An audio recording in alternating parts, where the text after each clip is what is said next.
चलो ठीक है, अभी तक हम लोग जो है ना इलेक्ट्रोस्टैटिक में ये जाने कि इलेक्ट्रोस्टैटिक्स दो शब्दों से मिलके बना है। इलेक्ट्रोस्टैटिक 12th का पहला चैप्टर ना, 12th फिजिक्स का पहला चैप्टर। और इलेक्ट्रोस्टैटिक का मतलब हम लोग क्या क्या जान चुके हैं। इलेक्ट्रोस्टैटिक दो शब्दों से मिलके बना हुआ है, कौन कौन सा चीज है ना। इलेक्ट्रो प्लस स्टैटिक, इलेक्ट्रो का मतलब होता था चार्ज और स्टैटिक का मतलब क्या होता था, रेस्ट। जब चार्ज रेस्ट पे हो, आपस में बातचीत नहीं, जब चार्ज रेस्ट पे हो तो इसको हम लोग क्या कहते थे, इलेक्ट्रोस्टैटिक। इलेक्ट्रोस्टैटिक में हम लोग ये क्या देखे थे, चार्ज क्या होता है। तो चार्ज के बारे में हम लोग ये देखे थे कि जो मैटर में फोर्स पैदा कर दे, जो मैटर में क्या पैदा करे, उसको हम लोग क्या कहते थे, चार्ज। क्या कहते थे, चार्ज।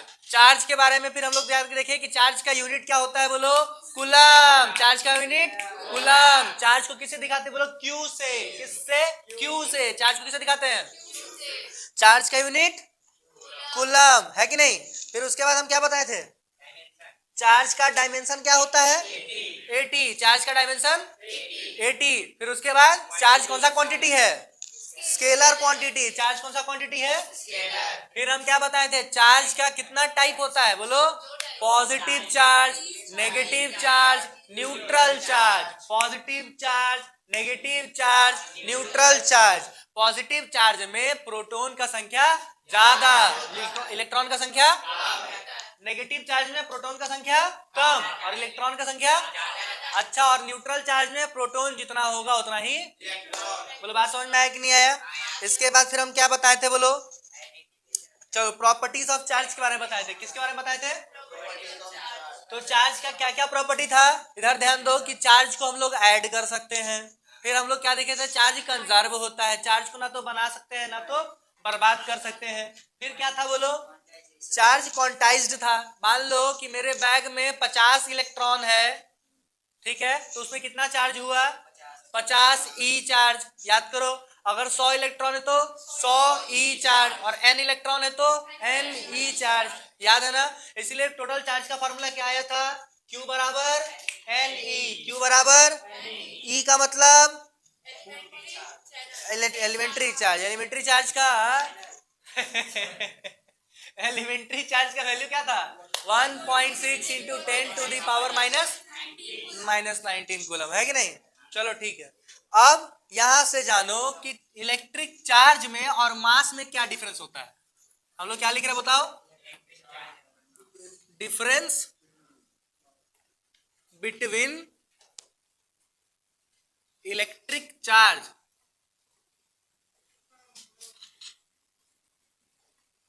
एंड मास, है कि नहीं। मास किसको कहते हैं, अरे मास क्या होता है, मास किसी ऑब्जेक्ट में, है ना, कितना उसका मैटर है ना, अमाउंट ऑफ मैटर या फिर amount of substance present in matter. बात समझ में आ रहा है कि नहीं आ रहा है, amount of substance present in, इसको क्या कहते थे, बोलो मास कहते थे। अरे मास हम लोग नॉर्मली वजन से समझते हैं, है ना। नॉर्मली हम लोग किसे समझते हैं, चार्ज। हम लोग देखे क्या क्या चीज था जो कि फोर्स पैदा करता था, है कि नहीं। आओ इसमें हम लोग थोड़ा सा डिफरेंस देखते हैं। तो पहला डिफरेंस तो बाबू यही है कि चार्ज नेगेटिव भी हो सकता है, मास नेगेटिव नहीं होता है। कभी सुने हो कि हम -10 किलो का है, नहीं हो सकता है क्या, अरे 0 किलो तो हो ही नहीं सकता है आदमी, है कि नहीं। -10 किलो कैसे होगा, लेकिन अरे आदमी कुछ ना कुछ तो वजन होता है, किसी भी चीज का, किसी भी चीज का, दुनिया का कोई भी चीज, दुनिया हर किसी का वजन होता है बाबू। एक छोटे से एटम का वजन होता है ना, इलेक्ट्रॉन तक का वजन होता है ना, 9.1 into 10 to the power -31 kg electron तक का वजन है। एक छोटा सा इलेक्ट्रॉन है, तो दुनिया का हर एक चीज के पास अपना वजन है। बात समझ में आ रहा है कि नहीं। मास कभी नेगेटिव नहीं हो सकता, लेकिन चार्ज तो नेगेटिव हो सकता है। ये पहला डिफरेंस हुआ। अच्छा, मास कभी किसी चीज का जीरो नहीं हो सकता। मास हम बोले ना जीरो, लेकिन चार्ज तो जीरो हो सकता है। प्रोटॉन और इलेक्ट्रॉन को सेम कर दो, चार्ज क्या हो जाएगा बोलो, है कि नहीं। तो charge can be, charge can be zero, charge zero हो सकता है। बात समझ में आ रहा है कि नहीं आ रहा है। इसी चीज को हम लोग क्या कहते हैं, न्यूट्रल चार्ज, है कि नहीं। लेकिन mass can never be, mass can never be zero. Mass जो है वो कभी भी जीरो नहीं हो सकता। मास कभी जीरो हो सकता है क्या? मास कभी भी जीरो नहीं हो सकता। और थोड़ा डिफरेंस कर लेते हैं बाबू। चार्ज के बीच में अट्रैक्टिव फोर्स भी लगता है और रिपल्सिव फोर्स भी लगता है। बाबू लोग, जब सेम चार्ज एक दूसरे के करीब होता है ना, तो एक दूसरे को क्या करता है? रिपेल करता है। और जब डिफरेंट चार्ज एक दूसरे के नजदीक होता है तो एक दूसरे को अट्रैक्ट करता है। यानी चार्ज में रिपल्सिव फोर्स भी लग सकता है और अट्रैक्टिव फोर्स भी लग सकता है, लेकिन मास में हमेशा अट्रैक्टिव ही लगता है। मास में हमेशा क्या लगता है बोलो? अट्रैक्टिव ही लगता है। बात समझ में आ रहा है कि नहीं आ रहा है? नहीं समझ में आया? पक्का? It has,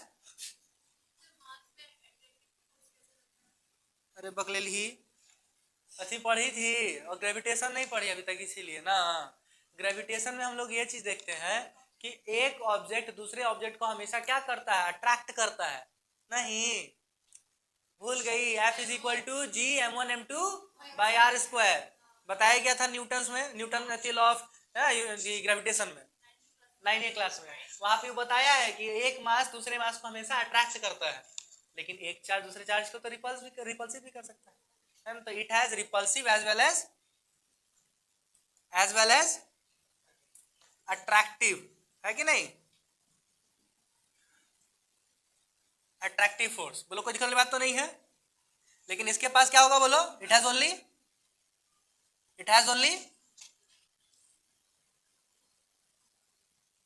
attractive. बोलो, कोई दिक्कत वाली बात तो नहीं है। Attractive force.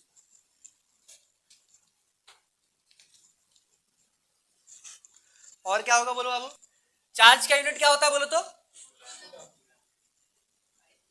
Its unit is coulomb. लेकिन इसका यूनिट क्या होता है बोलो? इट्स यूनिट इज,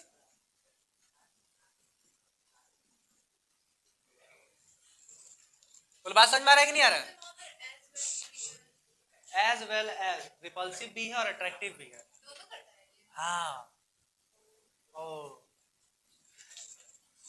और भी डिफरेंस हो सकता है बाबू लोग। देखो बाबू, चार्ज जो है एक डेराइव्ड क्वांटिटी है। याद करो क्लास 11th में बताए थे डेराइव्ड क्वांटिटी और फंडामेंटल क्वांटिटी। फंडामेंटल क्वांटिटी किसको कहते थे बोलो? फंडामेंटल क्वांटिटी जो किसी पे डिपेंड नहीं करता था, और डेराइव्ड क्वांटिटी जो किस पे?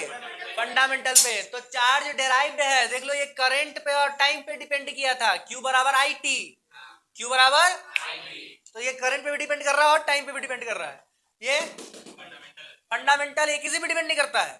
तो it is a derived quantity और it is a fundamental quantity. ये भी लिख लो, डेराइव्ड क्वांटिटी। और ये क्या बोलो? इट इज ए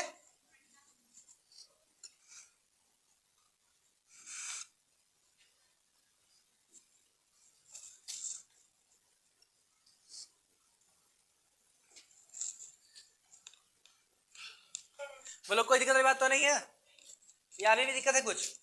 तो दोनों में डिफरेंस समझ में आ गया? डिफरेंस को एक बार रिकॉल करें। सब लिख लिया हो क्या?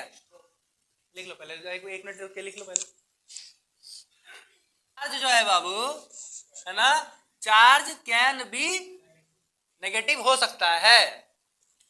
मास कैन नेवर बी, मास कभी नेगेटिव नहीं हो सकता है। साथ में मेरे, charge can be, mass can, बात समझ में आ रहा है कि नहीं आ रहा है? दूसरा point, charge can be zero, charge can be zero, mass can never B, अरे कभी जीरो नहीं होगा। और ये अच्छा, ये कौन सा फोर्स दिखाता है? रिपल्सिव भी और, लेकिन ये हमेशा कौन सा दिखाएगा? बोलो, बात समझ में आया कि नहीं आया? अच्छा, इसका यूनिट क्या है और इसका यूनिट क्या है? बोलो, बात समझ में आया? ये कौन सी क्वांटिटी और ये कौन सी क्वांटिटी? याद रहेगा ना? कैवेंडिश, ये कुछ लॉ देके गया है कैवेंडिश। वो कौन सा लॉ था ये समझ लो बाबू, समझो। इसके अनुसार, कैवेंडिश लॉ के अनुसार, सेम जो चार्ज होगा, कौन सा चार्ज बोलो? सेम चार्ज हमेशा एक दूसरे को रिपेल करता है। क्या करता है बोलो? रिपेल करता है। थोड़ा समझना, ये समझाया कुछ ऐसे है, जैसे देखो हम दो बॉल को ऐसे टांग दिए, इसके पास भी पॉजिटिव चार्ज है और इसके पास भी कौन सा चार्ज है बोलो? तो ये एक दूसरे को क्या कर रहा है? रिपेल कर रहा है। एक और चीज है देखो, इसके पास भी नेगेटिव और इसके पास भी नेगेटिव, ये भी एक दूसरे को क्या कर रहा है बोलो? रिपेल करने का मतलब धकेल रहा है एक दूसरे को, फेंक रहा है, भाग तुमरी भाग, ऐसे करके भगा रहा है ना बाबू, दोनों एक दूसरे को फेंकते जाएंगे। अब देखो एगो पॉजिटिव है और एगो नेगेटिव है, ये एक दूसरे को क्या कर रहा है? अट्रैक्ट कर रहा है। बोलो बात समझ में आया कि नहीं आया? तो ये बताया है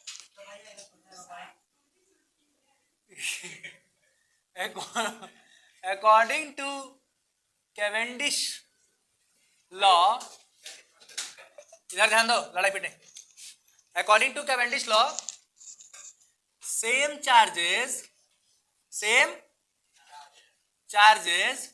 रिपेल ईच अदर। हंसना कह रहे पिटाई पिटाई खा गए। और दूसरा क्या कहता है? डिफरेंट चार्जेस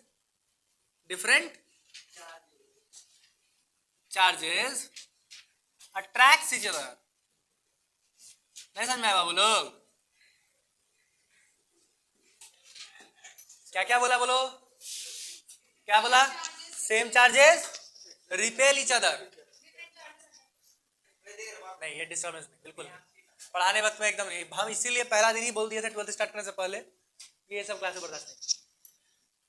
तो सेम पढ़ाई के साथ जितना मस्ती करना है करो, आपस में गुंडे ही नहीं।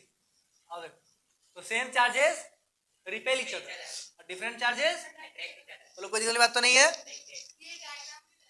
हाँ बना लो, हो गया। तो क्या था बोलो बोलो एक तो एक साथ कि according to Cavendish law, same charges और डिफरेंट चार्जेस, बोलो कोई दिक्कत बात तो नहीं है? चलो ठीक है, तो ये कैवेंडिश बोला। हटाए बाबू इसको।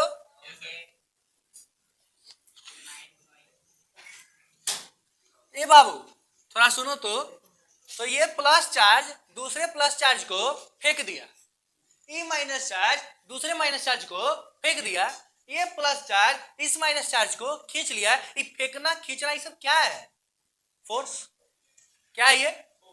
इस फोर्स को क्या नाम दिया गया? Electrostatic force. कौन सा फोर्स? Electrostatic force. जब दो चार्ज के बीच में फोर्स लग रहा होता है, किसके बीच? जब दो चार्ज के बीच में फोर्स लग रहा होता है, तो इस फोर्स को हम लोग क्या कहते हैं बोलो? बोलो बात समझ में आया कि नहीं आया? नेक्स्ट हेडिंग हमारा यही है, electrostatic force. Force of interaction between two charges. जब ये किस में रहता है? रेस्ट में रहता है। रेस्ट में रहना जरूरी है, इलेक्ट्रोस्टैटिक बोल रहा है ना? बोलो कोई दिक्कत वाली बात तो नहीं है?